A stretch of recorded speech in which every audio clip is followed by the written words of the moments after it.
আরে বেটা তোর তো গলা শুকাই গেছে, ফ্রিজের ঠান্ডা পানি একটু খা।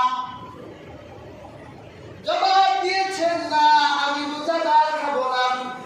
আপনার সাথে 1 মাস নফস পারে নাই, নফসকে আপনি পরাজিত করেছেন। বাকি 11 মাস যখন আপনি মুস্তাকি হবে, তখন আপনার নফস আপনাকে বলবে রমজান তো চলে গেল, এবার হারাম কামাই কর। 1 মাস ট্রেনিং দিয়েছেন, নফস হারাইছেন। এখন যদি আপনি বলতে পারেন যে না, 1 মাস তো তুই আমার সাথে পারছই নাই, আজও পারবি না, যা আমি হারাম কামাই করবো না। ওই যে সুন্দরী নারী হেঁটে যাচ্ছে, অর্ধে কিন্তু টাকা, নফসরে বললেন নফস 1 মাস পর্যন্ত তোরে হারালাম, আজও আমারে হারাতে পারবি না, যা যা আমি নারীর দিকে তাকাবো না। এইভাবে যখন আপনি বাকি 11টি মাস আপনার নফসের সাথে জিহাদ করে বিজয় লাভ করতে পারবেন, তখন মনে করবে আপনার রোজা থেকে আপনি তাকওয়া অর্জন করে মুত্তাকি হয়ে গেছেন। আপনি যদি না পারেন তাহলে মনে করবেন আপনার রোজা আপনার জন্য ভালো হয় নাই, আপনার রোজায় সামথিং ইজ রং, কোথাও ভুল হয়ে গেছে।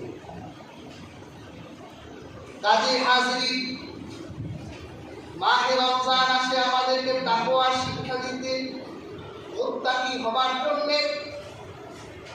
আর আমার আল্লাহ পাক মুত্তাকিদের জন্য এমন সংবাদ রেখেছেন, ইন্নালিল মুত্তাকিনা মাফাজা।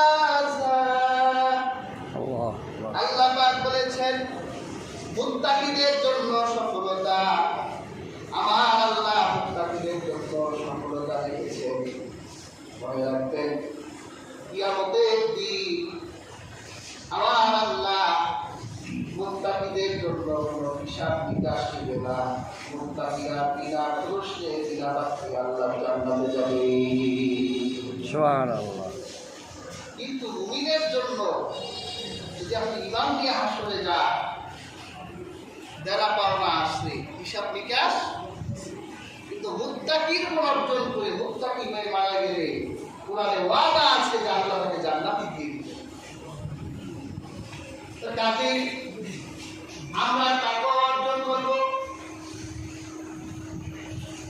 রমজান আমাদের তাকওয়া শিক্ষা দিয়ে গেল, রমজান আমাদের সিয়ামের শিক্ষা দিল, রোজার শিক্ষা দিয়ে গেল। শুধু আপনি 1 মাসে রোজা রাখবেন তা নয়, বরং বাকি 11টি মাস রোজা আছে। এই রোজাগুলো আপনি আল্লাহর জন্য রাখবেন নফল হিসেবে। রাহমাতুল লিল আলামিন বর্ণনা করেছেন, যদি কেউ আল্লাহর সন্তুষ্টির জন্য একটা রোজা রাখে, নফল রোজা আল্লাহর সন্তুষ্টির জন্য, আল্লাহ পাক তার থেকে জাহান্নামকে 70,000 বছরের দূরে রাখবে। সুবহানাল্লাহ।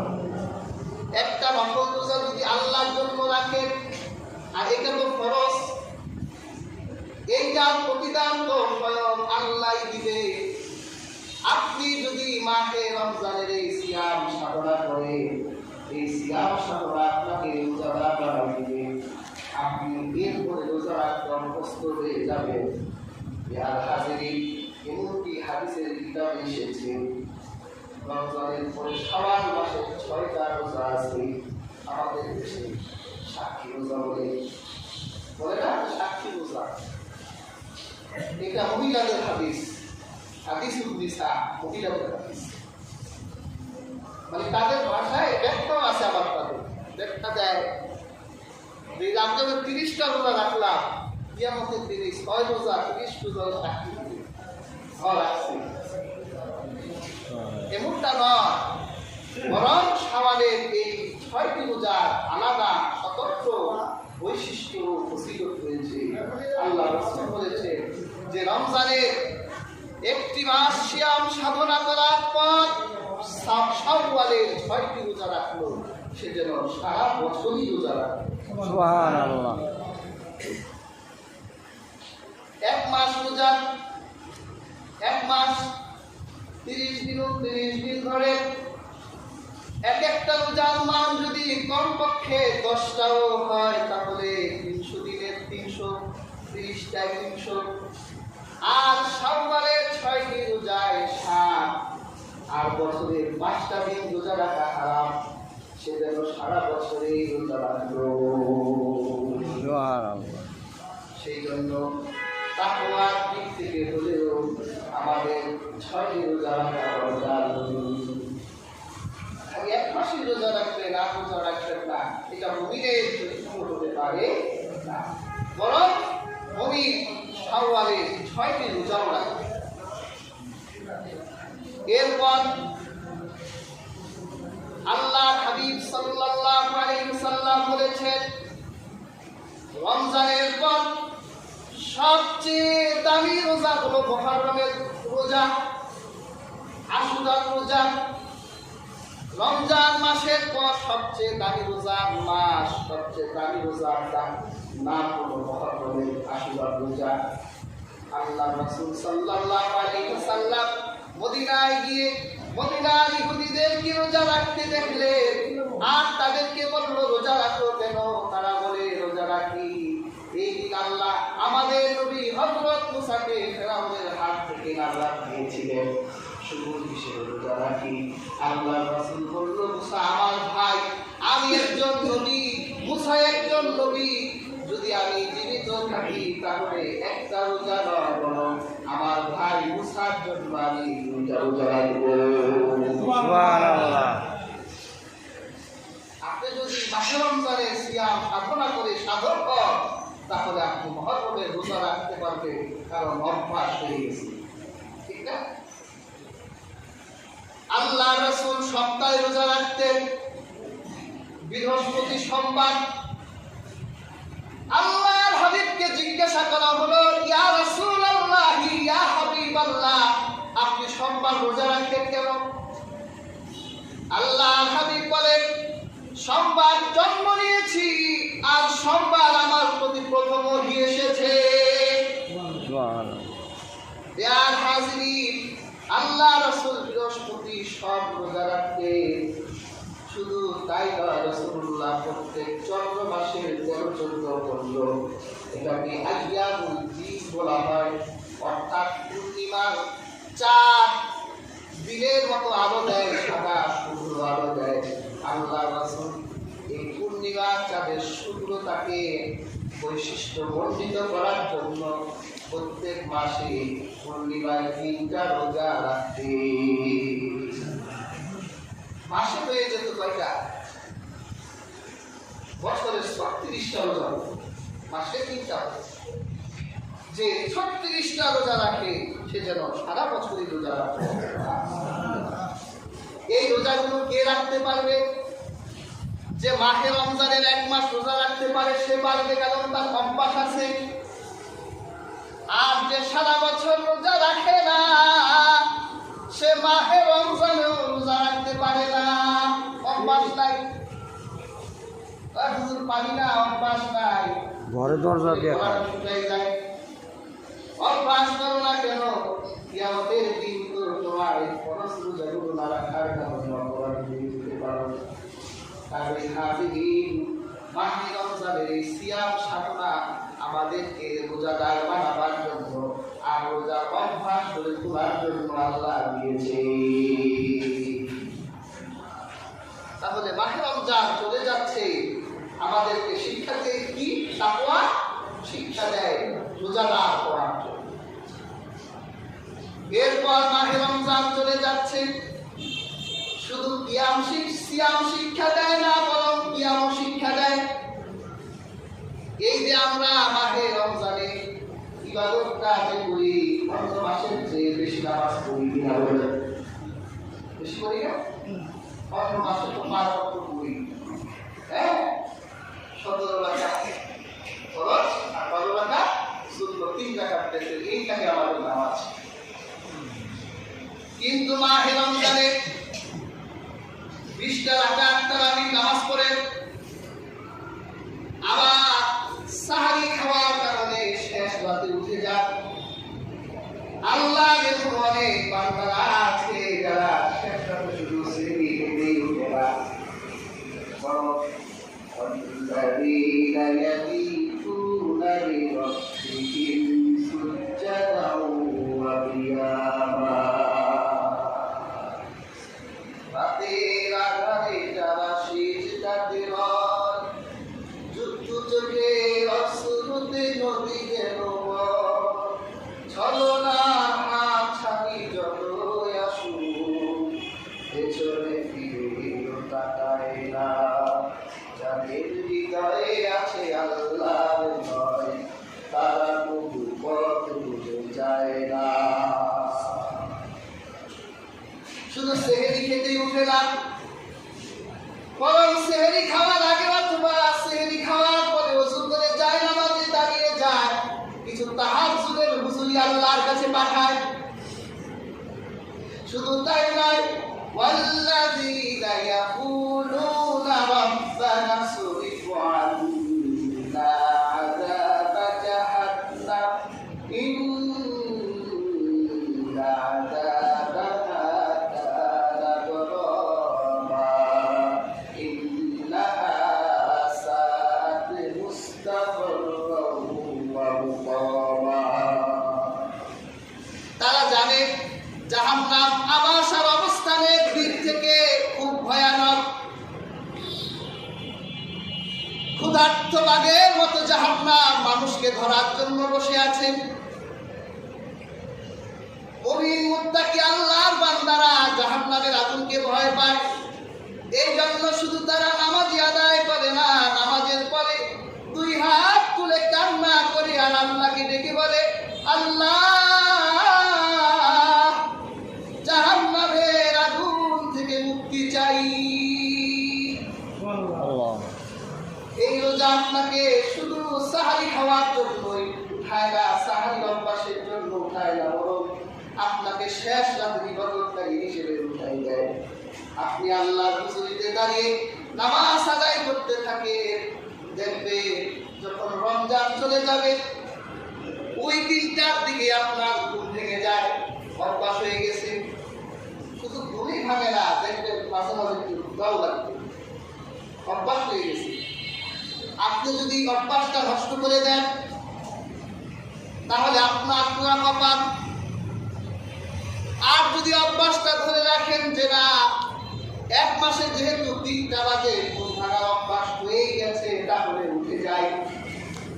রমজানে যেমন কিয়ামুল লাইল তাহাজ্জুদের নামাজ পড়তাম, তাহলে শেষ রাতে একটু তাহাজ্জুদের নামাজ পড়ি। দেখবেন মাহে রমজান শুধু রোজাদার নয়, বরং আপনাকে তাহাজ্জুদ গুজার বান্দা বানাই দিয়েছে। আপনার নবী রাহমাতুল লিল আলামিন তাহাজ্জুদ মিস হলো না। আপনার নবী কোরআনে আয়াত আছে, ওয়ামিনাল লাইলি ফাতাহাজ্জাদ বিহি নাফিলাতাল লাক আসা আন ইয়াবআসাকা রাব্বুকা মাকামান মাহমুদা। আল্লাহু আকবার। আল্লাহ পাক বলেন, হে রাসূল, আপনার জন্য আমি তাহাজ্জুদকে ওয়াজিব হিসেবে দিলাম। যদি আপনি তাহাজ্জুদের নামাজ আদায় করেন তাহলে কিয়ামতের দিন উকলাতি করার জন্য আমি আল্লাহর আদালতে একজন উকিল আছে। ওই উকিলের সম্মানের জায়গা হলো মাকামে মাহমুদ। আপনি যদি তাহাজ্জুদের নামাজ পড়েন, তাহাজ্জুদের নামাজের কারণে আপনি মাহমুদ, মাকামে মাহমুদের মালিক হয়ে যাবেন। ওইখানে দাঁড়ায়া সুপারিশ করতে আমি আল্লাহ কোনো সুপারিশ বিফল দিব না। আপনার রাসূল শেষ রাতে উঠে যেতেন, তার তাহাজ্জুদের নামাজ আদায় হতো না। ছোট্ট একটা বিছানায় স্বামী স্ত্রী ঘুমায়। আমাদের বিছানার তো বড় অভাব নাই, ফ্লোর বিশাল ফ্লোর করে থাকে, নামাজ পড়ি না। আর রাহমাতুল লিল আলামিন যেই হুজরা মুবারকে ঘুমাতেন, ওই হুজরা মুবারকের বিছানার ভিতরে একটা বালিশ, আর ছোট্ট এই এক বালিশের ভিতরে রাহমাতুল লিল আলামিন আয়েশা বসতেন। ইয়া হাবিবি, আল্লাহ রাসূল চুপি চুপি উঠে যেতেন, আয়েশা তখন ঘুমিয়ে থাকতো। তো রাসূলুল্লাহ হুজুরে ওই বিছানার উপর দাঁড়িয়ে যেতেন নামাজে। হযরত মা আয়েশা মাঝে মাঝে ঘুমের ভিতরে তার চোখ খুলে তুলতো, দেখতো আল্লাহ রাসূল নামাজে এত দীর্ঘ সময় দাঁড়িয়ে আছে যে রাহমাতুল্লিল আলামিনের পাগুলো ফুলে গেছে। কতক্ষণ দাঁড়ায় থাকতেন পা ফুলে? আমরা তো আধা ঘন্টা দাঁড়ায় থাকতে পারি না। আর আল্লাহর হাবিবের পা ফুলে যেত। মা আয়েশা জিজ্ঞাসা করতো, রাসূল আপনি পাক গম্ভীরতার উপরে পাপ আপনাকে স্পর্শ করতে পারে না, কিন্তু এত কষ্ট কেন আপনি করেন? আল্লাহ রাসূল বলে, আফালা কুলা আব্দান শাকুরা, আমি কি আল্লাহ কৃতজ্ঞ বান্দা হব না? আমি তো আল্লাহ কৃতজ্ঞতার জন্য দাঁড়িয়ে নামাজ পড়ি। আর আমরা যদি একটু কুতুব আলোকি হইতে পারতাম, আকাশ থেকে যদি একটা আওয়াজ আসতো, কাছ থেকে তুই কুতুব হয়ে গেছিস, তাইলে তো আর নামাজ পড়া শেষ হয়। হয়েই তো গেছি, আর কি লাগে? আর রাসূলুল্লাহ পাক ছিল না, শুকরের জন্য তিনি পাক চাইতেন। শুধু তাই নয়, আল্লাহর হাবিব যখন সিজদায় যাবেন, রাহমাতুল্লিল আলামিন দেখতেন ঘুমন্ত আয়েশার পাটা সিজদার মধ্যে পড়ে আছে। আল্লাহ রাসূল সিজদায় যাওয়ার আগে মা আয়েশার পায়ের ভিতরে চিমটি কাটতেন। মা আয়েশা বুঝতেন আল্লাহ রাসূল যখন সিজদায় যাবে, পাটা সরাই ফেলতেন। আল্লাহ রাসূল মা আয়েশা সেই বিছানার ভিতরে দীর্ঘ সময় সিজদায় থাকতেন। আর আমরা ঘরের অভাব নাই, ফুলের অভাব নাই, বিলাসিতার অভাব নাই, সিজদার জায়গার অভাব নাই, কিন্তু সিজদাই নেই।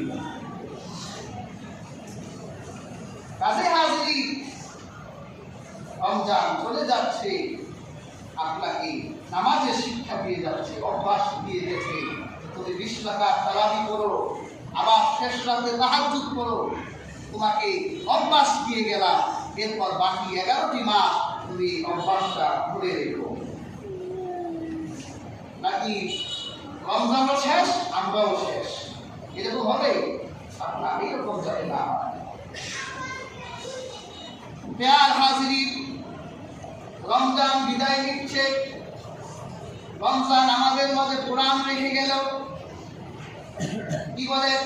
আমাদের দেশে, শুধু আমাদের দেশেই নয়, সারা পৃথিবীতে রমজান মাসে মানুষ একটু কোরআন বেশি পড়ে। পড়তে না জানলে কোরআন পড়ায়।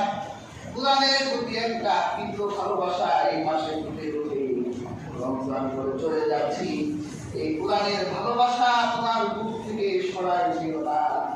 তুমি কোরআনকে তোমার কাছে রাখো, কোরআন তিলাওয়াত করো। যেভাবে রমজানের প্রথম থেকে তুমি যদি অন্য মাসে খতম নাও দিতে পারো, তাহলে কমপক্ষে 100 আয়াত পড়ো। হাদিসের কিতাবে এসেছে, যে ব্যক্তি প্রত্যেক দিন কোরআনের 100 আয়াত তেলাওয়াত করে, কাল হাসরের ময়দানে কোরআন তার জন্য শাফাআতের কারণ হবে। সুবহানাল্লাহ। ওই দিন উকিল থাকবে না, মুত্তাক থাকবে না, তোমার পক্ষে কোরআন তোমার উকিল হবে, মুত্তাক হবে। যদি কোরআনের 100 আয়াত পড়ো, কোরআন শিক্ষা দিয়ে গেল, চলে যখন যাচ্ছি কোরআনের প্রথম যে পাবে দিবি, আমি চলে যাওয়ার পরেও কোরআন 40টা কোরআন পড়ো। আল্লাহর সাথে মহব্বত হবে, মোলাকাত হবে এই কোরআনের মধ্যে। আল্লাহ রাসূল প্রত্যেক রমজানে কোরআনের এক খতম করতে, জিবরাইল এসে শুনে যেতে। জিবরাইল শুনতো কোরআন। রাসূলুল্লাহ যে বছর ওফাত করলে, ওই বছর রাহমাতুল্লিল আলামিন 2টা কোরআনের খতম দিলেন। সুবহানাল্লাহ। কাজী হাজরি, কোরআন পাঠে মেসেজ দিয়ে যাচ্ছে, রমজান যা আমি এসেছিলাম, আমি চলে যাচ্ছি, কোরআন ছেড়ে দিও না। রমজান বিদায় নিচ্ছে, আমাদের আরেকটা মেসেজ দিয়ে যাচ্ছে যে তোমরা রমজানে যেভাবে সাদকা করতা, দান করতা, বলে মানুষের দানের হাত কিন্তু রমজানে একটু বেড়ে যায়, পারে না? দেখবেন রমজানে যে মনটা থাকে আপনার, অন্য মাসের মনটা থাকে। ঈদের দিন যে মনটা থাকে, ঈদের পরের দিনে মন থাকে।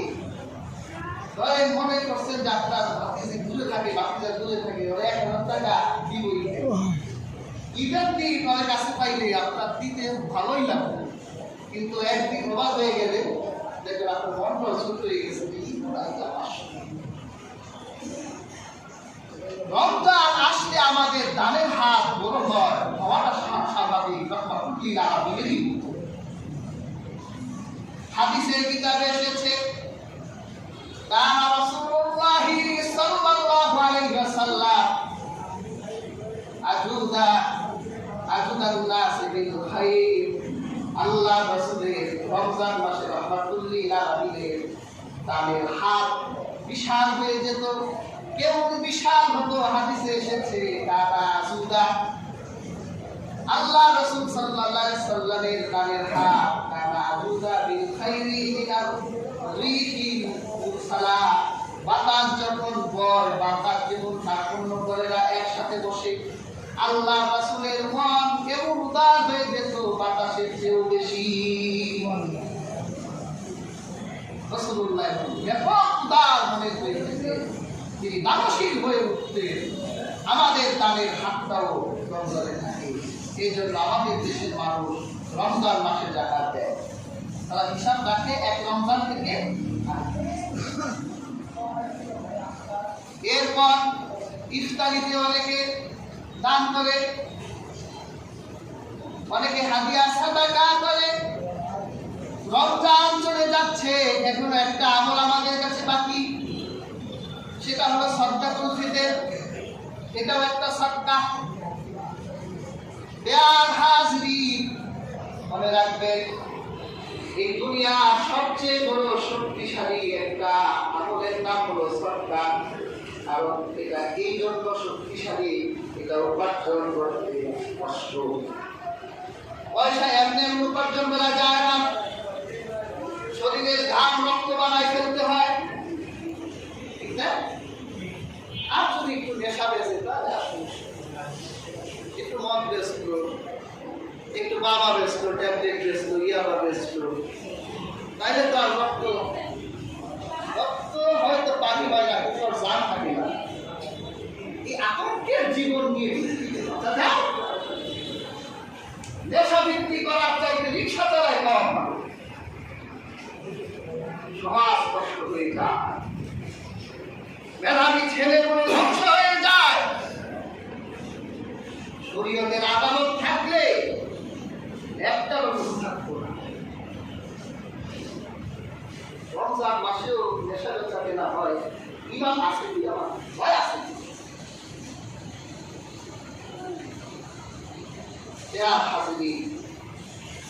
কষ্ট করে মেহনতের পয়সা থেকে যখন আপনি সাদকা করবেন, দান করবেন, এটা কিয়ামতের দিন আপনার জন্য পাহাড় হয়ে যাবে। সুবহানাল্লাহ। কুরআনের সূরা লাইল খুলে অনেক আয়াত আছে। একজন দাতার কথা বলি, আল্লাহ পাক বলেন, ওয়াসায়ুজান্নাতুল আতওয়াল্লাযী ইউতি মাহু ইয়াতাসাক্কা ওয়া মা লিআহাদিন ইনদাহু মিন নি'মাতিন তুজজা ইল্লা বিতিগা ওয়াজহি রাব্বিহিল আ'লা ওয়া লাসাউফা ইয়ারদা। এই আয়াতগুলো নাযিল হয়েছে হযরত আবু বকরের শানে। আল্লাহর হাবিবের সবচেয়ে কাছের, সবচেয়ে প্রিয় সাহাবী ছিলেন হযরত আবু বকর। ইয়া হাজিরিন, আমরা তো উসমান গনির দানের কথা জানি যে আল্লাহ রাসূলের সবচেয়ে বড় দাদা উসমান গনি ছিল, কিন্তু আবু বকর কেমন ছিল জানেন? আল্লাহ রাসূল যখন নতুন রাসূল হয়ে আরবের মানুষের কাছে যখন রাহমাতুল লিল আলামিন রাসূল হিসেবে প্রকাশিত হলেন, তখন আবু বকর ছিলেন আরবের সবচেয়ে সেরা ধনীদের একজন। শুধু আরবের ধনী ছিলেন না, তিনি ইন্টারন্যাশনাল বিজনেসম্যান ছিলেন। তিনি ব্যবসার জন্য সেই শাম দেশে যেতেন, সিরিয়া যেতেন, ইরাক যেতেন, পৃথিবীর বিভিন্ন জায়গায় ঘুরে বেড়াতেন ব্যবসায়িক বহর নিয়ে। যখন রহমাতুল লিল আলামিনের হাতে হাত রাখলেন, আল্লাহ রাসূল সত্য নবী হিসেবে প্রকাশিত হয়েছেন। রাসূলুল্লাহ দিনে অনাথ লোকরা আগে প্রবেশ করেনি, গরিব মানুষগুলো আগে ঢুকেছে। হযরত বেলাল ঢুকলো, গরিব গরিব মানুষ ঢুকছে। একটা প্রতিষ্ঠান চালাতে গেলে অর্থ লাগে না। হযরত আবু বকর ঢুকলেন, দেখলেন সব গরিব মানুষগুলো রাহমাতুল লিল আলামিনের চারদিকে। ইসলামের শুরুর দিকে হযরত বেলাল ছিলেন বিখ্যাত কুখ্যাত মুনাফিক উবাই ইবনে খালফের দাস। হযরত বেলাল যখন উবাইয়ের বাড়ির পাশ দিয়ে আছে, উবাই ছিল হযরত আবু বকরের বন্ধু মানুষ, ব্যবসায়ী বন্ধু। বাসার পাশ দিয়ে আসলে দেখে গাছের সাথে শিকল দিয়ে কালো একটা মানুষকে বেঁধে রেখেছে। ওই মানুষটা কান্না করছে আর বলছে, আহা তাওহীদের। হযরত আবু বকর দেখলেন ওই কালো মানুষটার কণ্ঠে তাওহীদের ঘ্রাণ পাওয়া যায়। একদিন হযরত আবু বকর কালো মানুষটার কাছে গিয়ে বলল, তোমার নাম কি? আমার নাম বেলাল। বাড়ি কোথায়? আমার বাড়ি সেই আবিসিনিয়া, আফ্রিকার মানুষ। আমি গোলাম হয়ে গেছি, উমাইয়া ইবনে খালফের গোলাম। তোমাকে এইভাবে বেঁধে রেখেছে কেন? হযরত বেলাল বলল, আপনি কি শোনেন না এই খেজুরের দেশে একজন নবী এসেছে, আর ওই নবী এক আল্লাহর কথা বলে, আখিরাতের কথা বলে। আমি তো ওই রাসূলের প্রতি ঈমান এনেছি, আমি তো আল্লাহকে বিশ্বাস করেছি। এটাই আমার অপরাধ। এই অপরাধের কারণে উমাইয়া আমাকে বেলালক পিটায়, সকাল সন্ধ্যা পিটায়। আর যখন সূর্যের আলো প্রখর হয়ে যায়, মরুভূমির বালুকা রাশিগুলো যখন কয়লার মতো গরম হয়ে যায়, তখন আমার মালিক আমাকে সেখানে শোয়ায় রাখে।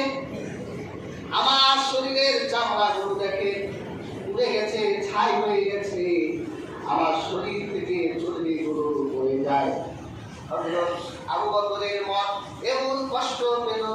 হযরত আবু বকর মনে মনে সিদ্ধান্ত নিল, আমার যত সম্পত্তি আছে না কেন, ওই সম্পদ দিয়ে এই বেলালকে আমার উদ্ধার করতেই হবে। আল্লাহর হাবিবের কাছে চলে গেলেন, ইয়া রাসূলুল্লাহ, ইয়া হাবিবাল্লাহ, আপনি কি উমাইয়ার বাগানে এক আশিকের ঘ্রাণ পান না? আল্লাহ রাসূল বলে, শুনি তাওহীদের কালিমা গ্রহণ করার কারণে বেলাল দিয়ে পেটানো হয়। ওরে আবু বকর, তুমি কি পারো আমার বেলালকে আমার কাছে দিতে? হযরত আবু বকর বলেন, কি বলে? আমি বেলালের সম্পত্তি দূরের কথা, আপনার কদমে তো আমার জানটাই কুরবান করে দিয়েছি। উমাইয়ার কাছে গিয়ে বলল, উমাইয়া, তোমার এই কালো গোলামটা আমার লাগবে, কি চাও? যা চাইবা তাই দিব। উমাইয়া বলল, এটা বিক্রি করবো না, এটা অপরাধী, শাস্তি দিব। শাস্তি দিও না উমাইয়া, যা চাইবা তাই দিব। উমাইয়া দেখলেন আবু বকরের এক গোলাম ছিল নিস্তাস, তার গোলামটাও ধনী ছিল। বলল, ঠিক আছে, তুমি আমাদের তোমার যত রূপা আছে রূপাগুলো দাও, আর তোমার নিস্তাস নামের গোলামটা দাও, আমি কালো বেলাল দিব। হযরত আবু বকর যখন বেলালকে কিনে দিলেন, তখন উমাইয়া বলল, যে আবু বকর, আমি জানতাম এই আরবের বুকে তুমি মেধাবী ব্যবসায়ী, কিন্তু আজকে দেখলাম তোমার মতো বদ্ধ বোকা নাই, দিন গ্রহণ করে তুমি তো বোকা হয়ে গেছো। কিভাবে বোকা হলো? বলল, অকর্মা বেলাল, এরে তুমি নিস্তাস আর রূপা দিয়ে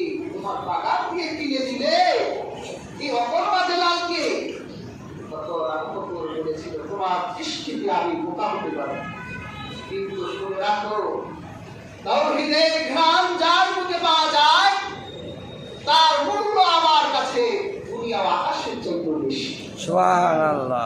বেলালের ভিতরে তাওহীদের ঘ্রাণ পেয়েছি, কিন্তু আমার নিস্তাস্তে হাজার বার করেছি ইমান আন, নিস্তাস ইমান আনে না। এইরকম ধনী গোলামের চাইতে এইরকম তাওহীদ পন্থী একজন কারো বেলালের মূল্য আল্লাহ হুজুরের কাছে বেশি। আল্লাহ আয়াত নাযিল করলো ওয়াসায়ুজান্নাবুহাল আতকা, এইরকম মুত্তাকিদের জন্য জাহান্নাম দূর করে দিব। ইয়া হাজিরিন, যদি আবু বকরের মতো দানশীল হন, যদি আবু বকরের মতো হন, যতটুকু দান করে আল্লাহর রাজি আর খুশির জন্য যদি দান করে, তাহলে আপনার জন্য জাহান্নাম দূরে থাকবে আল্লাহর কোরআনের আয়াত সাক্ষী। সুবহানাল্লাহ। কাজেই এই রমজান আমাদেরকে সাদাকার শিক্ষা দিচ্ছে। ইয়া হাজিরিন, একটা সাদাকা রয়ে গেছে, সাদাকাতুল ফিতর। রাহমাতুল লিল আলামিন এটা আমাদের জন্য ওয়াজিব করেছে। হাদিসে পাকে এসেছে, রাহমাতুল লিল আলামিন বলেছে, তোমাদের মাহে রমজানের রোজা আর ইবাদত পরিশুদ্ধ করার জন্য সাদাকাতুল ফিতরকে ওয়াজিব করা হলো। কি বলে? আমরা যে রোজা রাখি, আমাদের রোজায় ত্রুটি হয় না? ত্রুটিযুক্ত ইবাদত কি আমার আল্লাহর কাছে গ্রহণযোগ্য হবে? আল্লাহ আপনার রোজাকে, আপনার ইবাদতকে ত্রুটি মুক্ত করার জন্য সাদাকাতুল ফিতর দিলেন, যে তুমি তোমার নিজে, তোমার পরিবারের মানুষের, এমনকি তোমার বাসার দাস দাসী চাকর চাকরানীদের পক্ষ থেকে তুমি যদি সাদাকাতুল ফিতর আদায় করো, তাহলে আল্লাহ তোমার রোজাগুলোকে একেবারে ইনটেক বানাই দিবেন। রোজার ভিতরে কোনো ভুল থাকবে না, ত্রুটি থাকবে না, ভুল থাকবে না, নির্ভুল ভাবে আল্লাহর আরশে আজিমে পৌঁছে যাবে। সুবহানাল্লাহ। বেয়াল হাজিরিন, সাদাকাতুল ফিতর শুধু নেশাব পরিমাণ সম্পদের মালিক যিনি, তার জন্য ওয়াজিব আবশ্যক করা হয়েছে।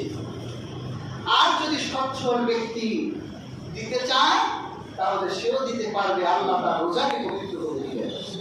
কিন্তু আল্লাহ এটা ওয়াজিব করলেন কাদের উপর? যারা ঈদের দিনের সূর্য উদিত হওয়ার আগেই যাদের হাতের নেশাব পরিমাণ সম্পদ এসে যায়, 7.5 তোলা স্বর্ণ, প্রায় 8 ভরির মতো স্বর্ণ, অথবা এই পরিমাণ মূল্য, অথবা 52 তোলা রূপা, অথবা এই পরিমাণ মূল্য, অথবা 40,000 টাকার মতো ক্যাশ টাকা যদি তার হাতে ঈদের দিন সূর্য উদিত হওয়ার আগেই এসে যায়, তার জন্য সাদাকাতুল ফিতর ওয়াজিব হয়ে যায়। এটার জন্য 1 বছর শর্ত না, যাকাতের জন্য 1 বছর শর্ত, যে যদি সম্পদ 1 বছর থাকে তাহলে যাকাত। আর সাদাকাতুল ফিতর হচ্ছে ঈদের দিন সকাল হওয়ার আগেই যদি সম্পদের মালিক হয়ে যায়। আপনার কাছে কোনো টাকা নাই, বন্ধুর কাছে ধরে 5 লাখ টাকা পান, 4 লাখে আপনার হাতে টাকাটা এসে গেছে, তাহলে আপনার জন্য সাদাকাতুল ফিতর ওয়াজিব হয়ে যায়। তখন আপনাকে সাদাকাতুল ফিতর দিতে হবে। এই জন্য দিতে হবে কারণ ঈদের দিন সকাল, এই সকালটা সারা পৃথিবীর মুসলিম মুমিন প্রত্যেকের জন্য আনন্দের দিন, ঈদের দিন। আল্লাহ চায় না ঈদের দিনেও কোনো সাহায্য প্রাপ্তি, ঈদের আনন্দ ত্যাগ করে মানুষের কাছে প্রার্থনা করুক, এটা আমার আল্লাহ চায় না। আমার আল্লাহ চায় তার আকাশের নিচে প্রত্যেক মুসলিম বান্দাই যেন ঈদের আনন্দ সমান ভাবে ভাগ করে দেয়। এখন আপনি যদি সাদাকাতুল ফিতর না দেন, এটা নিয়েও আবার একটা ইখতিলাফি মাসালা আছে। সেটা কি? সেটা হলো অনেক ওলামাগণ বলে সাদাকাতুল ফিতর রাসূলুল্লাহ যে খাদ্য দিতে বলেছে ওই খাদ্যই দিতে হবে,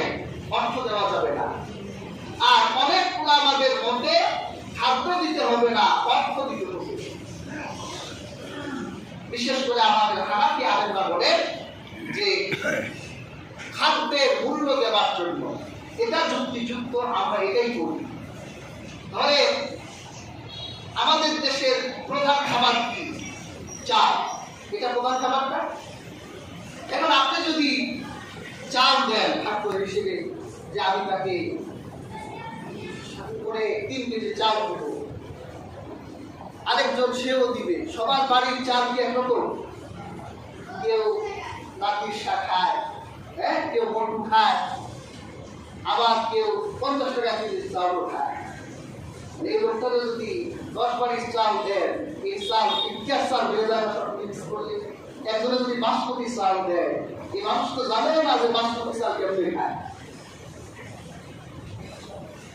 আর যদি ওই লোকটা তার বাসায় চাল আছে কিন্তু তাকে চাল সরকাতুল ফিতর হিসেবে দেওয়া হলো, এখন এই লোকটার এই চাল দরকার নাই, বিক্রি করতে হবে। বিক্রি করাও একটা ঝামেলা। বিক্রি করতে আসলে পুরো মূল্যটা সে পাবে?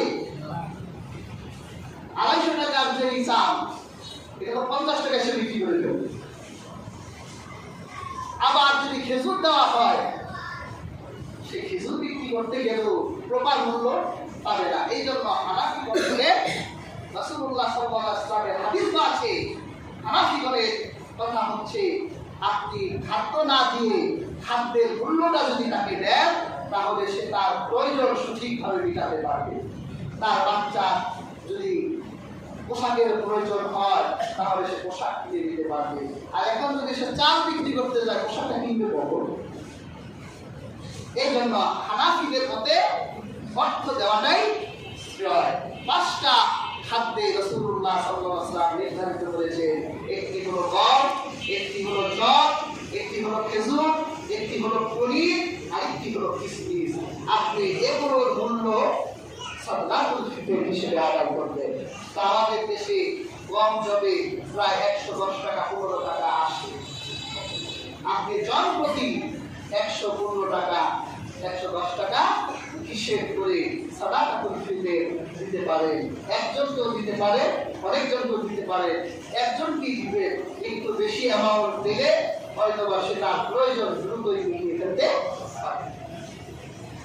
আবার সবাই কম দিয়ে না,